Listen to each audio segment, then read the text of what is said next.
Oh, we forgot to mention that we get a send off from our favorite rhinoceros, Rhinox, during one of the vision quests when Gary Primal is flying toward the Matrix, toward the great Right. beyond.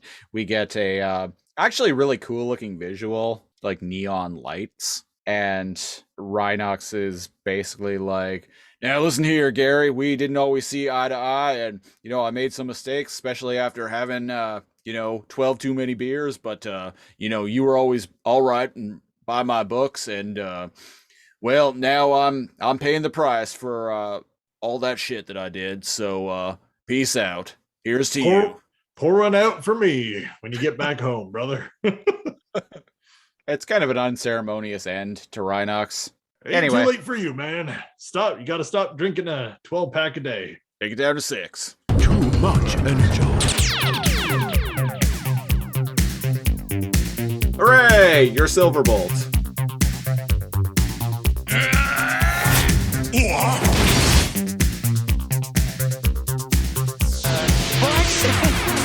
These upgrades come with a warranty. Blah blah blah blah. Beast Wars once and for all. Titor, what have you done? I am giving this episode no Energon. What Yeah. are you, a Quintesson? This is no Energon. Fuck it. I can't. Sigma balls, Gary.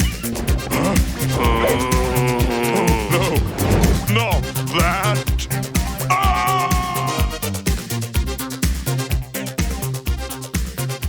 Greetings, Maximals. Welcome back to Too Much Energon, the weekly podcast where we talk about Beast Wars shit and talk shit about Beast Wars. Coming to you live from a mysterious floating mountain somewhere hidden on planet Energon. I am the Siege, one of your hosts, and I'm joined by my illustrious co-host. It's me, NeoCal. And this week on Too Much Energon, episode 70 of Too Much Energon, we finally got through the holidays. We did our 2-part holiday special. We did our interview last week with the quote-unquote last week on last week's episode. At the time of recording, we actually did it like over a month ago. But on last week's episode, we did our lengthy interview with esteemed former mainframe composer Bob Buckley, who did the music for all of our favorite shows. Friend of the show, Bob Buckley. Friend of the show, Bob Buckley. And well, here we are. Now we're finally on to season 2 of Beast Machines. This week on Too Much Energon, episode 70 of Too Much Energon, we are talking about the first episode of the second season of Beast Machines, Fallout. It originally aired on August 5th, 2000. In the year 2000. That song's somehow less bananas than season 2's opening episode. And season 2's opening episode. We're not going to dilly-dally here. We're just going to jump right into it this week. The episode opens picking up immediately where the season 1 finale left off. We have Gary Primal and Megatron engaged in immortal conflict, if you will. Megatron has his magical car keys of doom, and Gary Primal has his plasma energy juice With a giant M on it. With His Matrix nuke. Yeah. Yeah, there we go. This Matrix nuke. So they both turned the key. They both pressed the button. They both sent out the nuclear launch codes. They both tossed the football. They both threw the switch. They both lost the Cold War. They both lost. Yeah, that's a good way to put it. They both The lost only the Cold way to War. lose was to press the big red button. They both lost the Cold War. The Berlin Wall came down, and now there isn't even a Berlin anymore. No. So it doesn't even matter. No.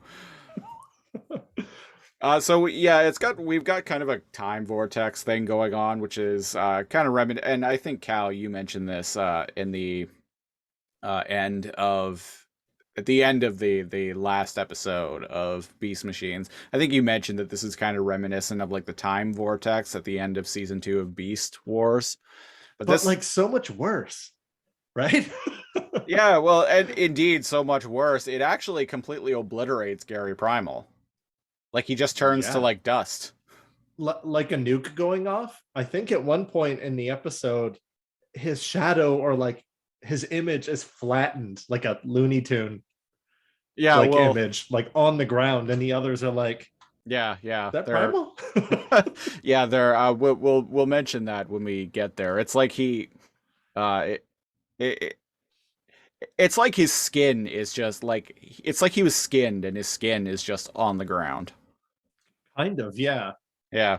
Just Yeah.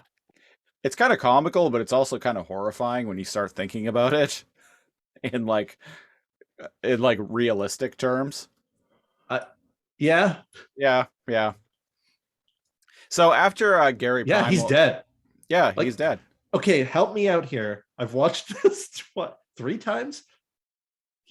I've watched this like twice. I'm gonna say I've 2 or wa- 3 times. I've watched it 3 times now. Everyone's dead? Yep. Or is it just him? Did the whole planet and everyone die? Or was all of that spiritual stuff in his head?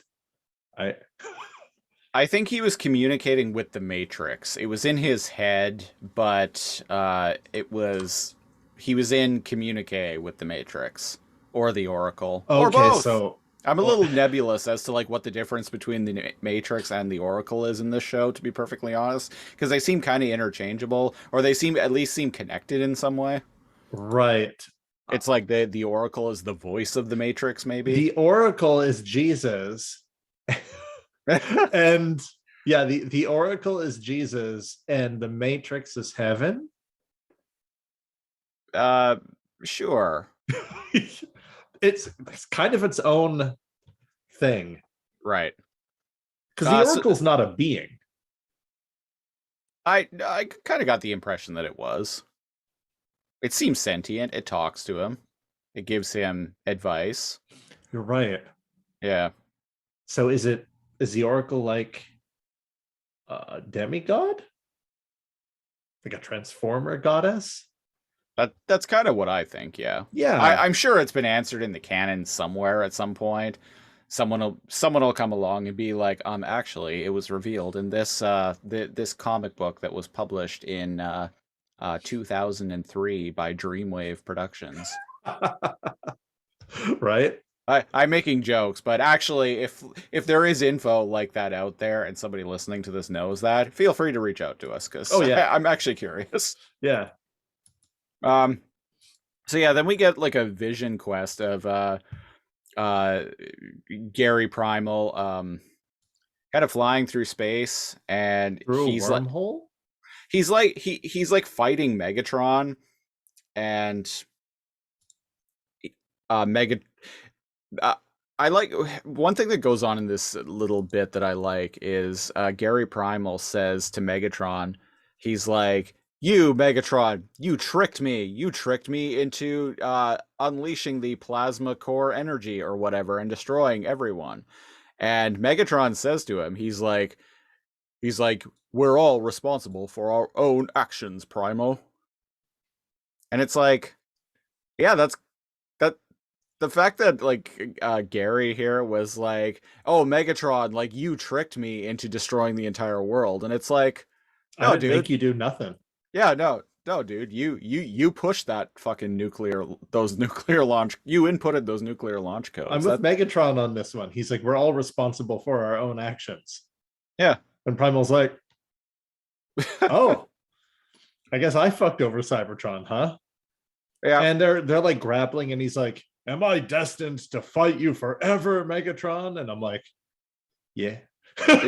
yeah. That's I guess if like the Oracle sent him to like purgatory of some sorts, because that's kind of what it feels like he's in right now. And- Like he hasn't gone to the Matrix, but he's in purgatory. He's like he's essentially like wrestling with his own demons, like trying to work 100%. out like all of the mistakes that he's in Transformer His purgatory. own purgatory, because when he's flying through the wormhole, he sees Cheetor. By the way, every version of Cheetor.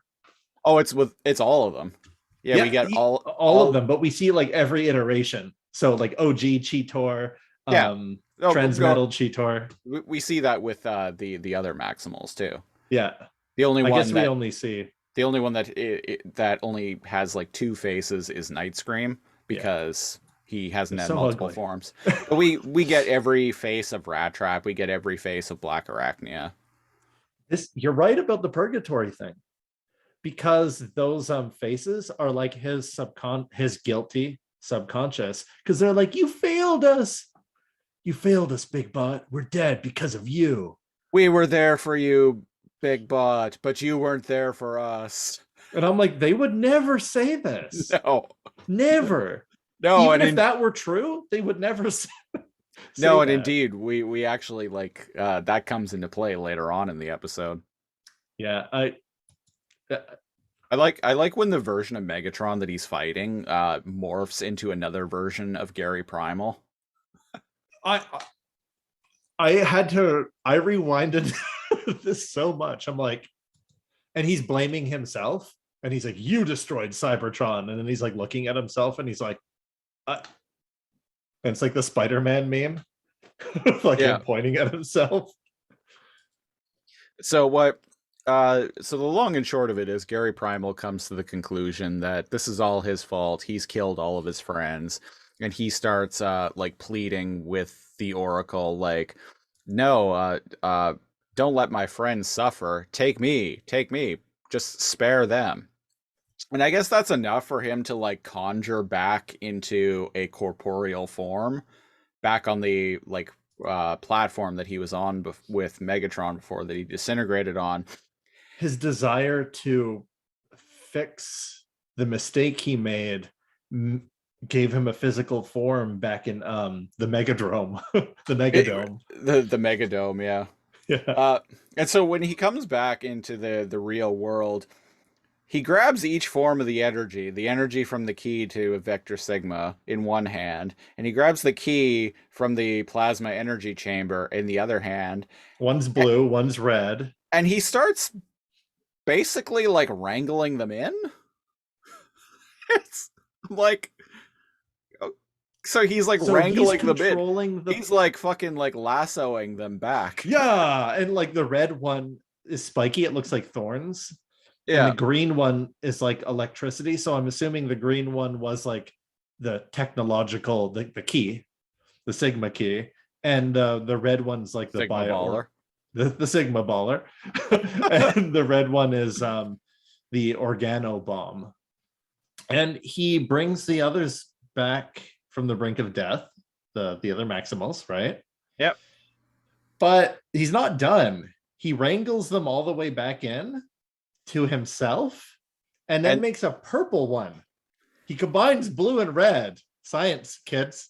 that is how colors work. And he makes a giant purple one. And he shoots them into the planet's core. Yeah. Which I'm like, I don't know why this works, but good for you, Primal. In the process, he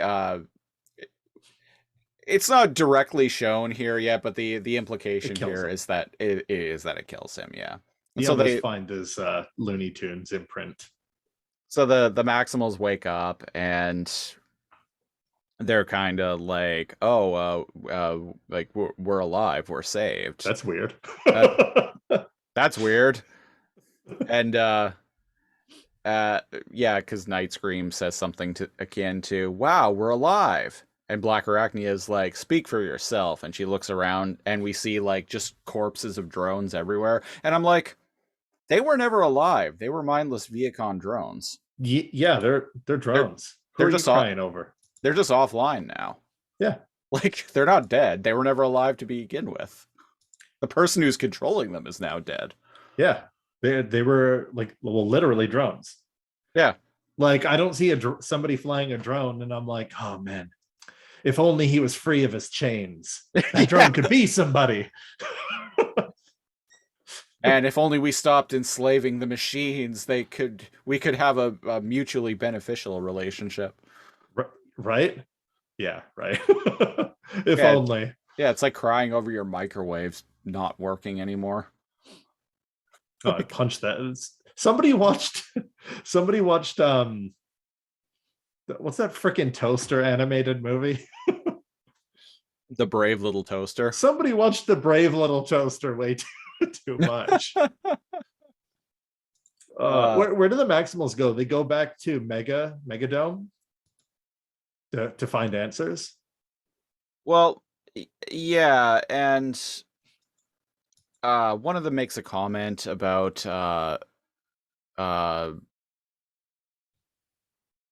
like being by themselves or not having like any opposition or something like that, and like Jetstorm swoops in and is like, "Be careful what you wish for, haha."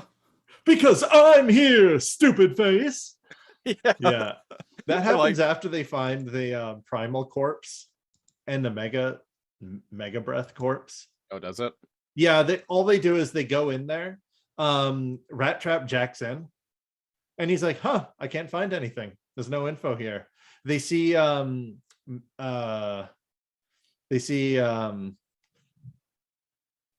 flattened primal and the Megatron's husk. like his like chest Armor. his like chest apparatus thing. His apparatus, and his body turns into ash and like dissolves. They even find Tank Knox, and when they touch him, his like he falls into like chunks. So all three of them are presumed dead by them. I like Rat Trap's reaction, because Rat Trap like waddles over and taps him, and Tank Knox falls apart, and he's like, "Oops, oopsies." And there's one more interaction there. After they realize that Primal's dead, Night Scream is like, "Hey, well, you got what you always wanted." And Cheetor like flips his shit on him. Do you remember that when Cheetor like jumps on him and he's like, "Just because we had a disagreement doesn't mean I want him dead, bitch." Yeah, Slaps Night Scream around a little bit. As he well should. Right? But yeah, you were saying they bump into a couple, the two remaining Viacons who are alive, and there's a medley of anime movement that it's starting to bug me. It bugged you episode 1. It's starting to bug me now because they do it 2 times in a row here. Although in this particular sequence, I actually found it kind of amusing because it is played up for laughs. We get a bunch of like quick shots of characters with like over the top, like stupid facial expressions. And then that's fair. It's good screenshot material.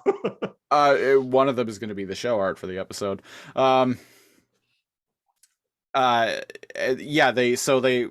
It's just happening over and over and over again, and like their face, it's just like quick shots of their faces with like really stupid expressions, and like seeming like they're about to attack one another. And then Black Arachnia is like, "Whoa, guys!" She interrupts. She's like, "Whoa, guys, settle down." And then like when we cut away, they're not even like actually fighting.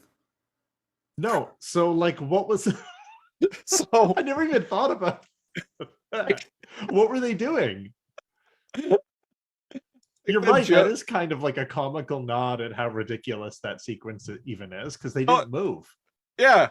And like we've never had like a bit like that, because we get those like stupid like anime like things in this show from episode 1. But this time, like, but we've never actually had it be played up as a joke. And I feel like in this episode, they were mocking that from the previous season.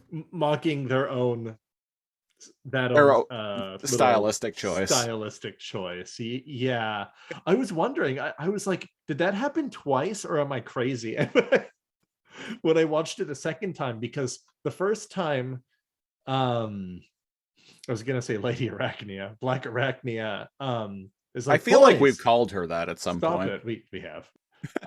And then they go, oh yeah, well, there's nothing better to do, and they bicker a little bit. It happens again, except this time Cheetor yells, stop, and they stop. And again, they did this They're- time they're actually wrestling. Yeah. They're not, by the way, they have guns, folks. They're but it's a slobber knocker. My God, Night Scream has a chair. And there's some weird thing, like whoever's wrestling with Thrust, he took his hand cuff and he like gives it back.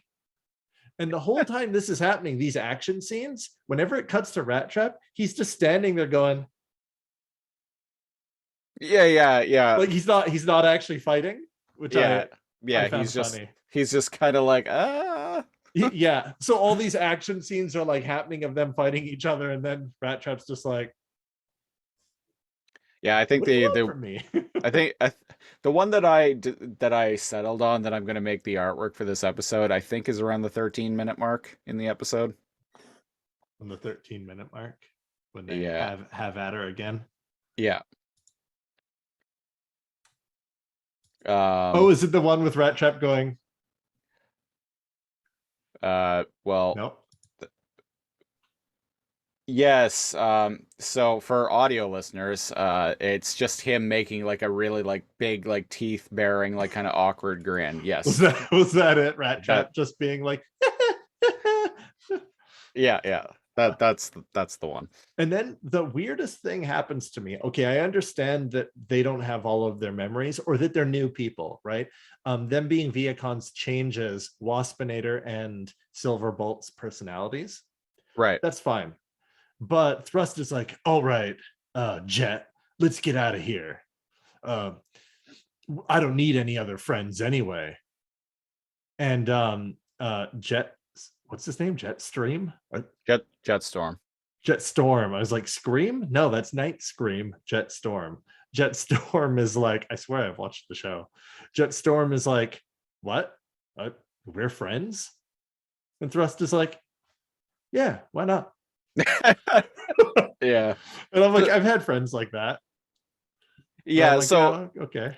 So what plot wise, what's going on during this comedic back and forth that they have is the Viacon generals show up, and Black Arachnia is like, Silverbolt, now that you're free of Megatron, you can come back to us.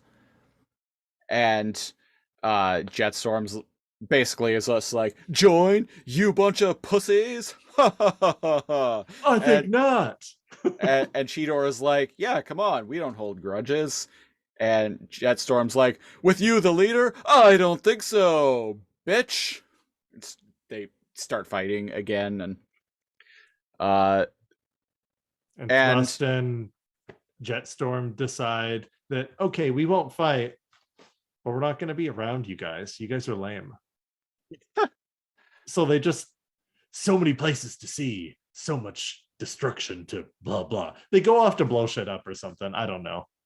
And what I was wondering there is, like, I kind of get Jetstorm being like, all right, now why the fuck would I follow you? And he even says, we just finally got rid of the old leader. And Yeah. so I'm like, so why does this like partnership have to be like hierarchical? Like, you can kind of That's a weird assumption. You can you can tag along with these guys. You don't have to like be like, Cheetor, you are leader, sir, and give him a big salute. It's like, You no, don't you have to suck his dick like you did Megatron's, right? yeah, you get time on the Xbox whenever you want, because you know what? In this kind of relationship, you have your own Xbox. Whoa, mind blown. But yeah, no, that was just weird to me. It's like, yeah, you can hang out with these dudes like you for a while, like you can work together. You don't have to like recognize anyone in the group as the leader per se. It's like the awkward like bullies that are also like being bullied themselves. They don't know how to hang out with like normal people. They don't know how to not insult anyone. Right, because I, in their social world, like there's a pecking order. there's a pecking order, and they're used to like insulting and taking each other down a peg. And I feel that kind of. It wasn't a most of like the late elementary and early high school was like me hanging around like douchebags and people that always picked fights and bullies and stuff. And then eventually I was like, why am I hanging out with literally the people that I dislike the most? And I just chose to have no friends. This is like grade 9 or something. And I was like, fuck all y'all. And I literally just stopped hanging out and stopped talking to them. See you later, fuckers, as you like See you skateboard later, away, like fuckers. flipping them the bird. And the problem with leaving and going and hanging out with normal people is I still had those like bully pecking order tendencies. I would insult people accidentally and not understand why they were hurt by it, why they didn't want to hang out with me. Right. You know, like make like petty jokes being like, oh, blah, blah, blah, what are you? What's ha ha ha. Because I was so used to that having to insult other people before they insult you, like social group. So it took me man, maybe a decade to like just be normal and not be an asshole. So I feel for Jetstorm and Thrust there. Gotcha. They got to be integrated back into normal society. Yeah, and So so they end up fucking off because like Jetstorm or not Jetstorm, Thrust. And at this point, like he's like they're really playing up that he's the like kind of badass type, which I find yeah, amusing now knowing that it's it's Waspinator. Waspinator. It's Yeah. Waspinator, and that he straight up mentioned that he liked being the like lone rebel type. Right. Um so yeah, so he's like, "Come on, Storm, let's go. Let's go blow some crap up," or something like that. It's like Basically that. it's basically that. So they transform and fuck off. Yeah. And he Let's calls him go. Storm for the first time. Yeah, I was like, what? You've never don't you guys hate each other? That's why Jetstorm was like, what? We're friends? Yeah, Sure. Why why not? So the others decide to go visit Ye Old Oracle. Is that what Yeah, happens with the Maximals there? yeah. So yeah, Cheetor is like the best way that we can honor Gary's sacrifice is by continuing his mission of restoring the organics to the world. And they're like, "Well, how do we do that?" And he's like, "Well, the Oracle was talking to dear old Gary, and now the dear old Gary has Gary'd the fuck out of existence. Um, now maybe the Oracle will talk to us. You know, Why not? What for else the are where else are we gonna go? what else are we gonna do?" Something unexpected happens.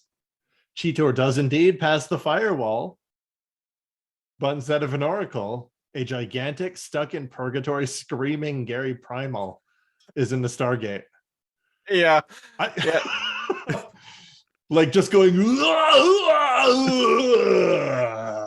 and I'm like, oh god, this reminds me of Christopher's impressions of grunting Maximals.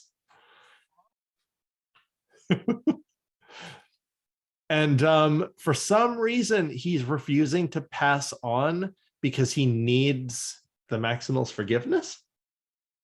Yeah, he's like, "Listen, guys, I've made peace with everything I've done, but I just need you to forgive me so I can move on from this plane of existence and join with the Matrix." And they're like, "What? Forgive you for what? There's nothing to forgive." And That part they, was a little bit touching. Yeah. yeah, Night screams like, "Oh, you gave me a family," and I'm like, "You've been an insufferable shit." To to To Gary and Cheetor, the leaders. to Gary and Cheetor in particular the entire time, and now you're like, "This is my family." I'm This like, is my family. and He's the teenager. I'm like, "Shut the fuck up, kid." At least, right? At least, uh,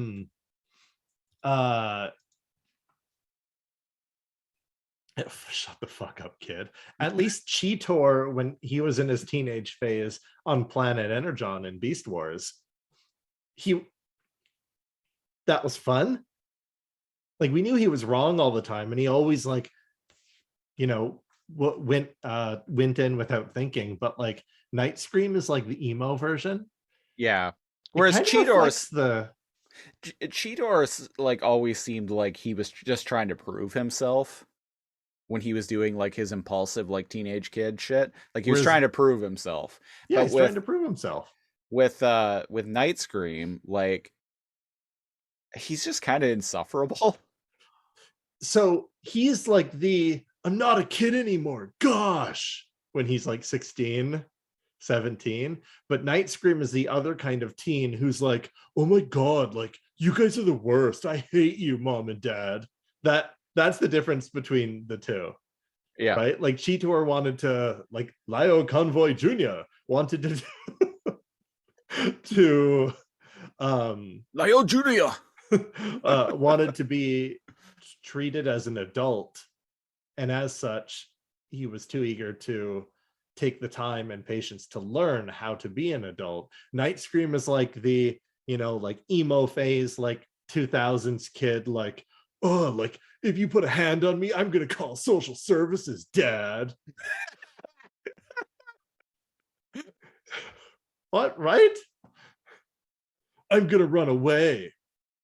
I'm gonna go live without any parents. And then he comes back in like 20 minutes and being like, I'm hungry, when's dinner?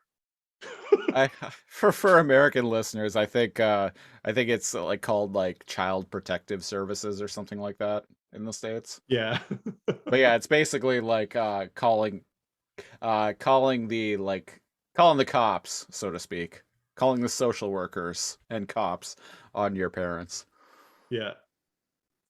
And that's the vibes I'm getting from him. And they've been really patient with Night Scream. They have, So yeah. it's about time that I was gonna say it's about time he's acting a little bit more adult and thankful, except that he just like shit talked Primal right after he died. Right after he died. Yeah. Because he was like, oh, well, that's what you wanted, isn't it, Cheetor? Yeah. If he's ever going to make it in my good books, he's got a long ways to go. That's all I'm saying. The big monkey's dead or something like says a line like that at some point in the episode prior to He this. calls him a monkey twice in this, and I'm like, you know he's not a monkey. You He's know a great ape. Yes, you know he is an ape, motherfucker. You're just being a twat. You're a sky rodent. You shut up. So what happens here? There's nothing to forgive. They have that touching moment, right? Yeah. Cheetor is like, you know, like we had our differences, but like you're the one that saved us. You're the one that taught us to be at peace with ourselves so that we could transform. Yeah, We need you to lead us. And Gary's like, "No, Cheetor, you'll do a fine job." And Cheetor says something to the effect of like, "Oh, well, like I can forgive the mistakes you've made, but I can't forgive you giving up like this." The writing for this episode is so good. It's got a lot of like, you know, like spiritual, like purgatory, heaven, oracle like stuff in it, but like Totally. the writing is, that line does it for me. I was like, man, how are you going to convince him? And he doesn't, because Gary decides to just fade away anyway.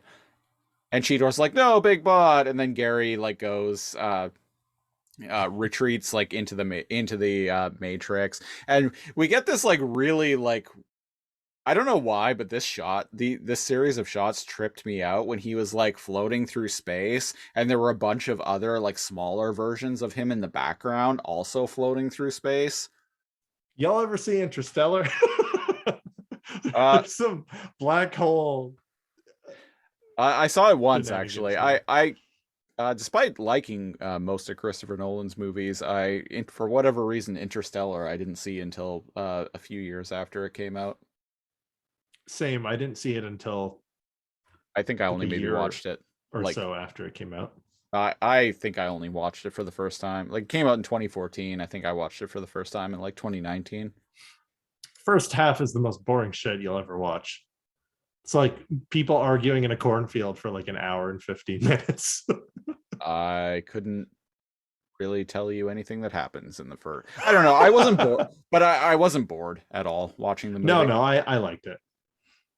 I liked it. I understand people's criticisms, but I enjoyed it. I kind of saw the twist in that movie coming. Yeah. Like uh like the disturbance that was going on in his daughter's bedroom. Like I kind of put that together.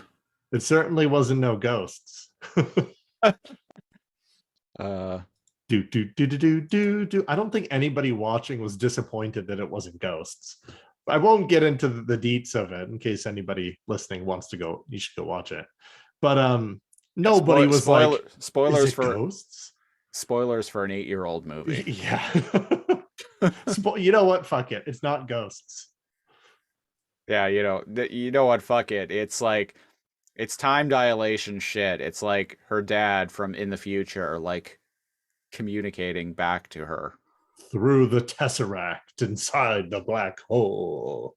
Yeah, basically. Kind of like how Primal was able to, I don't know, talk to the gang Yeah, through the Oracle. So as Gary is like floating toward the Matrix, he has a bit of a revelation. He as A he's Matrix revelation. a Matrix revelation, yeah. The Matrix revelation, in fact. Um yeah, so he has a bit of a revelation. Like he finds out that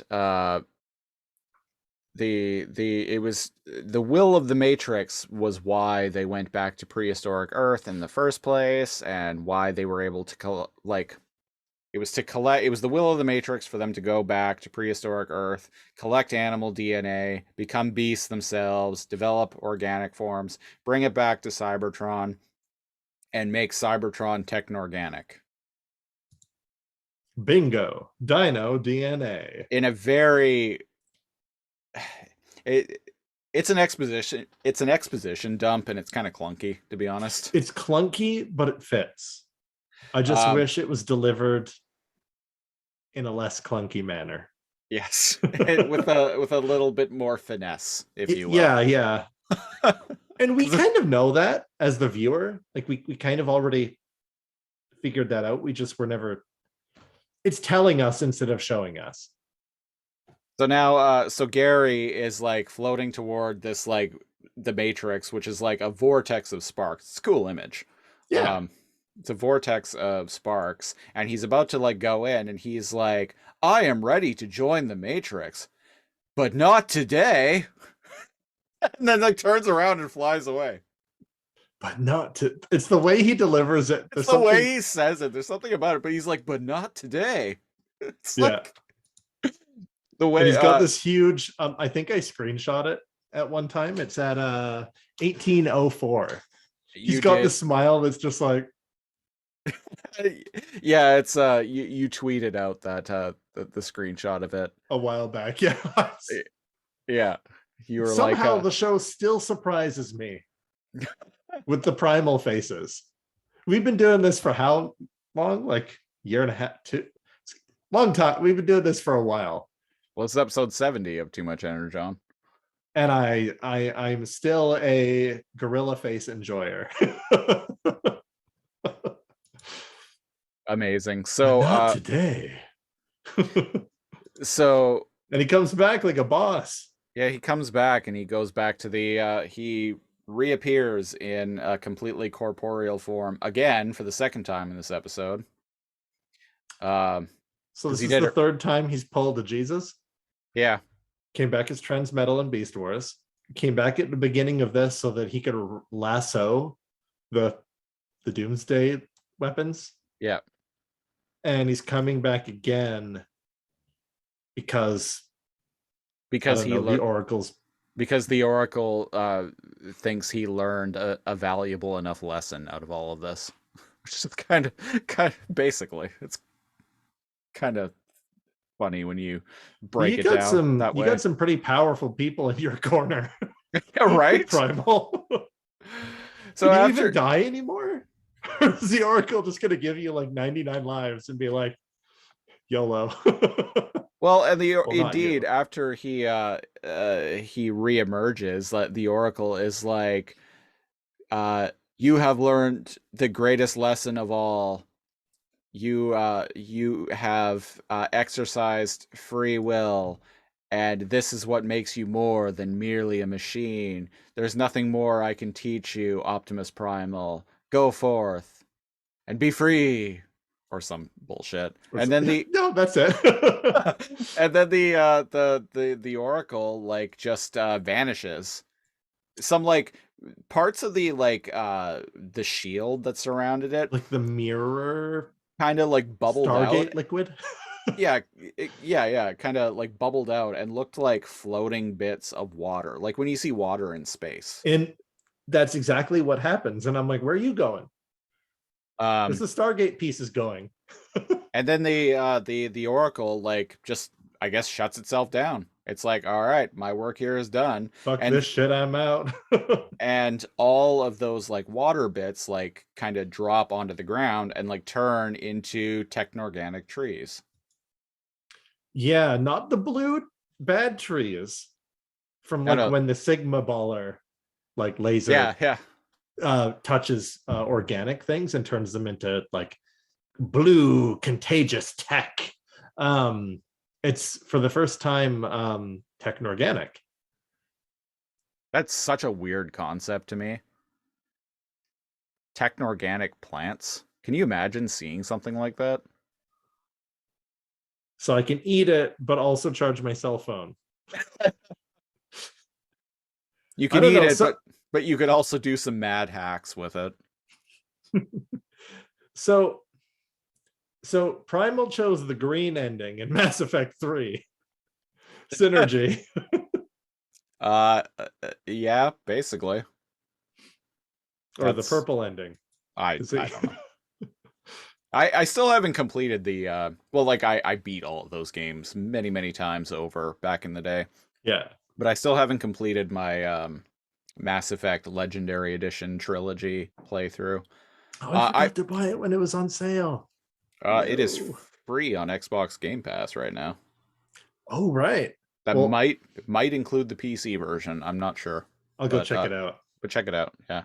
But yeah, no, I bought it and I like powered through 1 and 2 and 3. 1 and 2 back to back, and then I started 3, and then I played that for about like 25 hours, and then I started doing like all the DLC and stuff.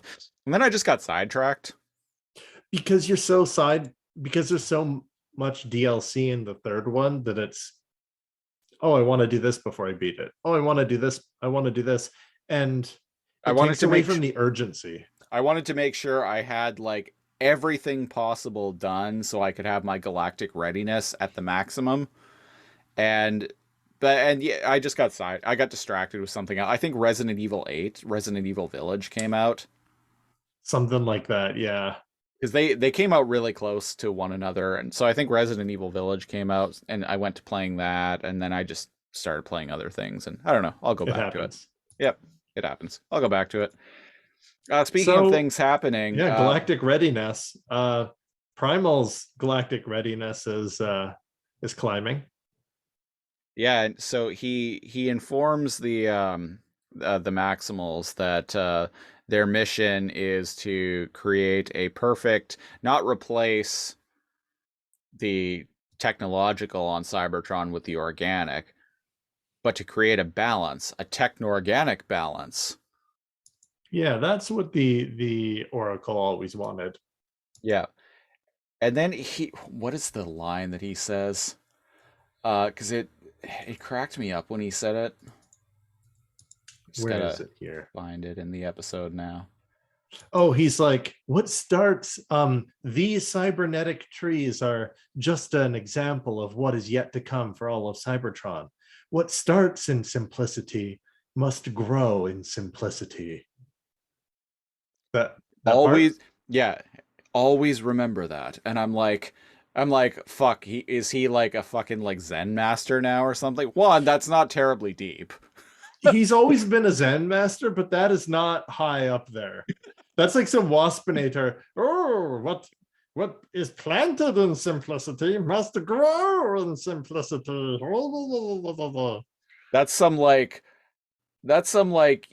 you've like you and your like two best friends have High. had smoked way too many joints at this point. You're And you're like, just write that down, man, write that down. And then when you that's guys so sober up, what the fuck did we write? What what what what's planted in simplicity must grow in simplicity? what's planted in simplicity must grow in simplicity, man. Did this make sense? Always remember that. Is this my writing? Fuck, man, how high were we? Have you ever been the sober man when all of your friends have been like drunk or high and they think of what they think is the best idea they've ever had? And you're just sitting there completely sober and you're like, that's the stupidest thing ever. Don't. And they won't listen to you. And like they do whatever dumb stunt it is, or like trespass or steal or stick their dick through a fence to pee or something like that. And Actual thing I did, listeners. and no, but they do something, and then when they're sober, they're like, why did you let me do that? Or, well, why'd you let me call my ex? And I was like, did you want me to physically restrain you? We're all responsible for our own actions, Primal. That's right. That's right. I didn't grab your dick and thrust it through the fence. People listening are like, what the fuck are you guys talking about? There was a situation, a night out. I think it was like for my birthday or something like that. Yeah. Back in like the early to mid 2010s, where we were, me and like a group of us were like on the way to a club. We had just left like one bar and we were going to like a club or like a strip club or something. Something like that. And I had mentioned that I had to take a piss, and Cal was like, "Oh, there's some bushes right there," and I'm like, "But there's a fence in the way." And Cal is like, "Then stick your dick through the fucking fence."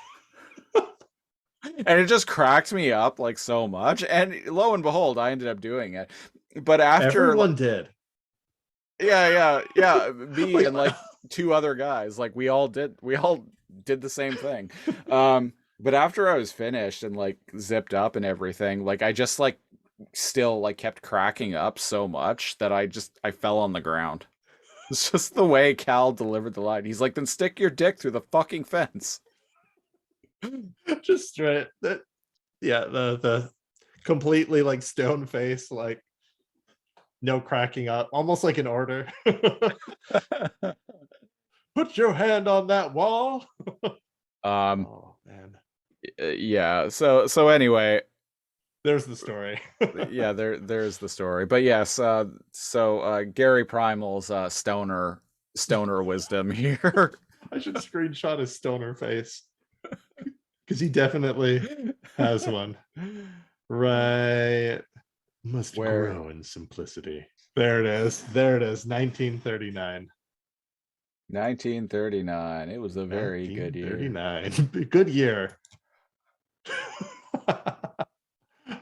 Screenshotting that stoner face. Fuck yeah.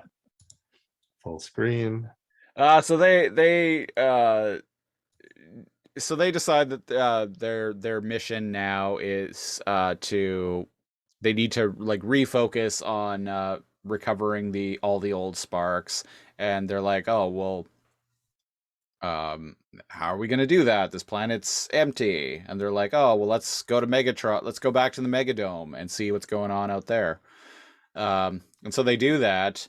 And Cal, you remember when we were leading up to season 2 and I had mentioned that I had kind of cheated on the podcast a little bit and watched ahead, and I was like, there are some things that I'm like there's some things you're not going to like, you will never guess where this show goes. And well, we have fucking Megahead. Megatron is a giant floating head above Yeah. Cybertron. That was one of the things. Yeah. Because I was completely like, and listeners, like I had watched through this show once before, back in like 2008 or so, and like I didn't remember any of that, but like so when I was watching this, I'm like, Megahead, Megahead, giant floating Megahead. Yeah. Okay, So so Megahead. so Megahead, and I don't I don't have anything to say about that. He's a gigantic. By no means is he like Unicron or anything like that, but very big. yep, he's a giant floating head that is reminiscent of Megatron's head because it's not identical, but No. it's reminiscent, and Yeah. that's what the episode ends on. Is Yeah. the shot of Megahead floating in the sky. Did he want this? Is this a ship? I have I many questions. uh many questions indeed. And speaking of questions, that has been episode 1 of season 2 of Beast Machines followed. Here on Too Much Energon, we review episodes Beast Wars, Beast Machines, and whatever else we feel like talking about on any given week. On the Too Much Energon scale, it ranges from not enough Energon to a sufficient amount of Energon to too much Energon. It's basically bad, okay, good. Cal, since war never changes, what are you going to give the episode Fallout on the TME scale? A lot of the writing is good, but so much happens. I was sure that I was going to give this a too much Energon because of I actually like all the Vision Quest stuff. Usually that can feel too heavy on the show. Mm. And I like the interaction with the Viacons. And I appreciate that like anime like standoff like joke that happened. But there's so much that there's a lot of questions that I don't need answering to, but it's just like, how was he able to wrangle those two powers? How was he able to come back from the dead so many times? Does he have 99 health lives? 99 lives left and a Oracle ain't one? Gary Primal definitely has like plot armor to end all plot armor in this show and in Beast Wars for that matter. He got fucking blown up at the end of season 1.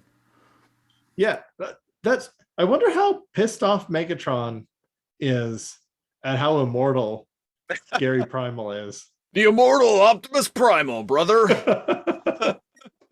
The indestructible, immortal Gary Primal. I'm giving it.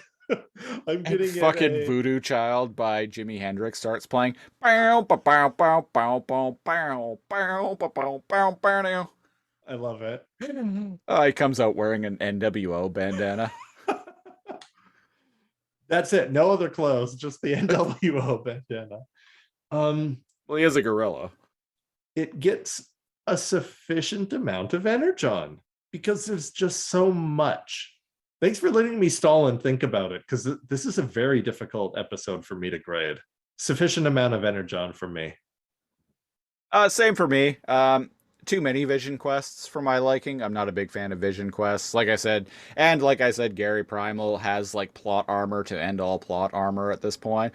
Like he comes back from the dead like twice in this episode. Just this alone. episode. Just this episode alone. The interaction with the Viacons was kind of amusing. Like the little